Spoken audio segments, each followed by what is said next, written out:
На сегодня некоторый прирост заболеваемости, он остается. А значит, расслабляться нельзя. Особенно в трудовых коллективах, где за последний месяц возросло число заражений. В них больше половины от всех случаев заболевания. Причина – несоблюдение санитарных правил. На первом месте это пренебрежение утренними фильтрами.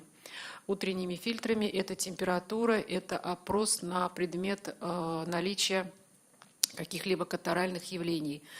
Сотрудники все равно проходят с насморком, проходят с температурой. Не обходят стороной коронавирус и школьные коллективы. В Татарстане с начала осени ковид нашли у 111 преподавателей и 37 учеников.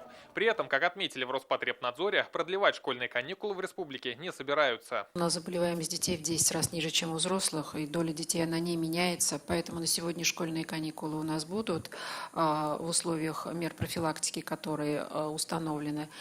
Поэтому насчет детских каникул вопрос он даже не обсуждается. Ответили сегодня и на опасения казанцев по поводу временного ковидного госпиталя возле жилых домов. Напомним, он открылся на базе КФУ на улице Шмидта. Как пояснил Минздрав, нарушений санпина в данном случае нет. Естественно, к самим подъездам с пациентами не подъезжаем. Шмидта – это не провизорный госпиталь, это госпиталь, который принимает пациентов, и там очередности скорой помощи мы не фиксируем. Туда поступают пациенты уже на реабилитацию, поэтому в этой части никакой угрозы для жителей близлежащих домов нет. Это была последняя надежда сюда приехать.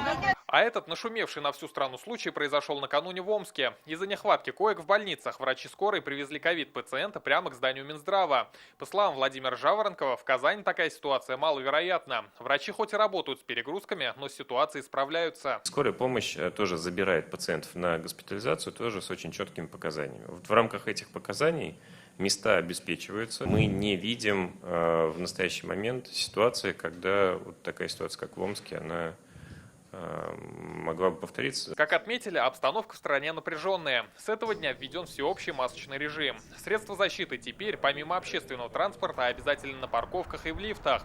А решение о работе заведения общепита и проведению развлекательных мероприятий с 11 вечера до 6 утра будет принято в пятницу.